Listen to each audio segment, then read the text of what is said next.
Hello friends, स्वागत है आप सभी का हमारे यूट्यूब चैनल भानु राजपूत में। 2 दिन से वीडियो इसलिए नहीं आ रहे थे क्योंकि अभी हाल मेरी तबीयत कुछ ठीक नहीं है, इसलिए वीडियो आने में देरी हो रही है। उसके लिए मैं क्षमा चाहता हूँ। चलिए अब शुरू करते हैं। आज का टॉपिक है भारत की प्रथम महिला प्रधानमंत्री इंदिरा गांधी के बारे में, जिनको जाना जाता था एक गूंगे गुड़िया के नाम से। चलिए शुरू करते हैं। इंदिरा गांधी बचपन से ही एक राजनीतिक परिवार में पली हुई हैं।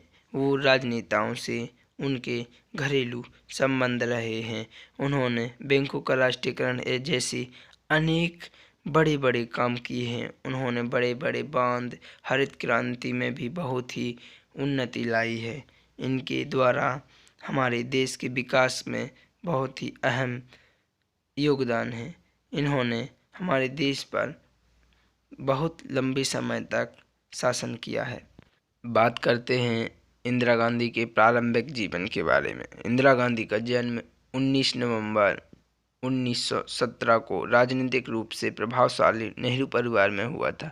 इनके पिता जवाहरलाल नेहरू यानी कि जो कि हमारे प्रधानमंत्री रह चुके हैं, और इनकी माता कमला नेहरू थीं। इंदिरा को उनका गांधी उपनाम फिरोज गांधी से विवाह के पश्चात मिला था।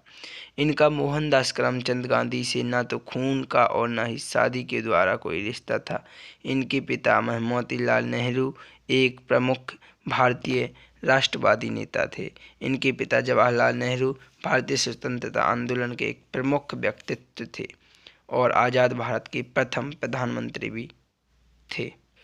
1934-35 में अपनी स्कूली शिक्षा पूरी करने के पश्चात इंदिरा ने शांति निकेतन में रविन्द्रनाथ टैगोर द्वारा निर्मित विश्व भारती विश्वविद्यालय में प्रवेश लिया।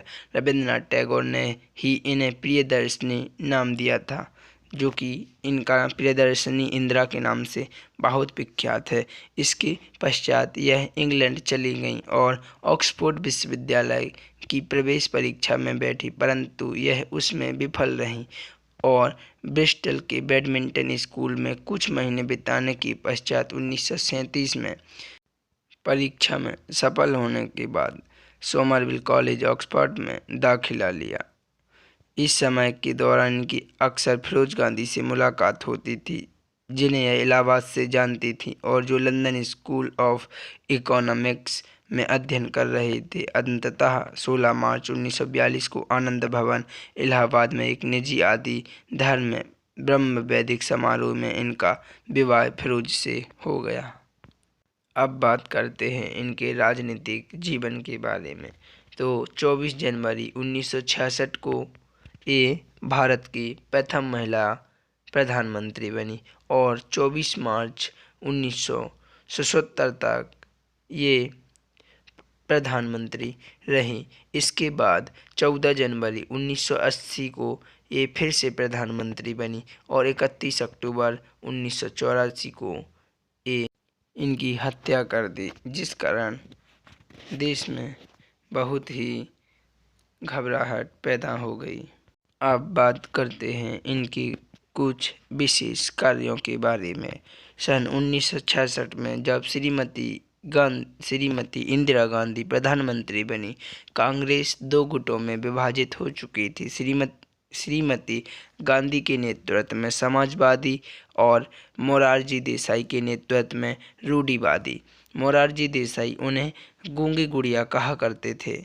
1967 के चुनाव में आंतरिक समस्याएं उभरी, जहां कांग्रेस लगभग 60 सीटें खोकर 545 सीटों वाली लोकसभा में 297 आसन प्राप्त किए। उन्हें देसाई को भारत के उप प्रधानमंत्री और वित्त मंत्री के रूप में लेना पड़ा।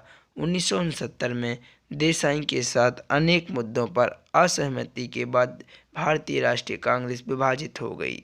वे समाजवादियों और साम्यवादी दलों के समर्थन पाकर अगले 2 वर्षों तक शासन चलाई। उसी वर्ष जुलाई 1969 को उन्होंने बैंकों का राष्ट्रीयकरण किया। 1971 में बांग्लादेशी शरणार्थी समस्या हल करने के लिए उन्हें पूर्वी पाकिस्तान की ओर से जो अपनी स्वतंत्रता के लिए लड़ रहे थे, पाकिस्तान पर युद्ध घोषित कर दिया। 1971 के युद्ध के दौरान राष्ट्रपति रिचर्ड निक्सन के अधीन अमेरिका अपने सातवें बेड़े को भारत को पूर्वी पाकिस्तान से दूर करने के लिए यह वजह दिखाते हुए कि पश्चिमी पाकिस्तान के खिलाफ एक व्यापक हमला विशेष रूप से कश्मीर की सीमाओं के मुद्दे को लेकर हो सकता है, चेतावनी के रूप में बंगाल की खाड़ी में भेजा। यह कदम प्रथम विश्व से भारत को विमुख कर दिया था और प्रधानमंत्री गांधी ने अब तेजी के साथ एक पूर्व सतर्कता, राष्ट्रीय सुरक्षा और विदेश नीति को नई दिशा दी। भारत और सोवियत संघ पहले ही मित्रता और आपसी सहयोग संधि पर हस्ताक्षर किए थे, जिसके परिणाम स्वरूप 1971 के युद्ध में भारत की जीत में राजनीतिक और सैन्य समर्थन को पर्याप्त योगदान रहा। अब बात करते हैं आपातकाल की स्थिति, जो कि 1975 से 1977 तक रहा। गांधी ने व्यवस्था को पुनः स्थापित करने के पदक्षेप स्वरूप अशांति मचाने वाले ज्यादातर विरोधियों को गिरफ्तारी का आदेश दे दिया। तदुपरांत उनके मंत्रिमंडल और सरकार द्वारा इस बात की सिफारिश की गई कि राष्ट्रपति फखरुद्दीन अली अहमद इलाहाबाद उच्च न्यायालय के निर्णय के बाद पहले अव्यवस्था और अराजकता को देखते हुए आपातकालीन स्थिति की घोषणा करें। तदनुसार अहमद ने आंतरिक अवस्था के मद्देनज़र 26 जून 1975 को संविधान की धारा 352 के प्रावधानानुसार आपातकालीन स्थिति की घोषणा कर दी। अब बात करते हैं इनकी मृत्यु के बारे में। 31 अक्टूबर 1984 को गोली मारकर इनकी हत्या कर दी गई।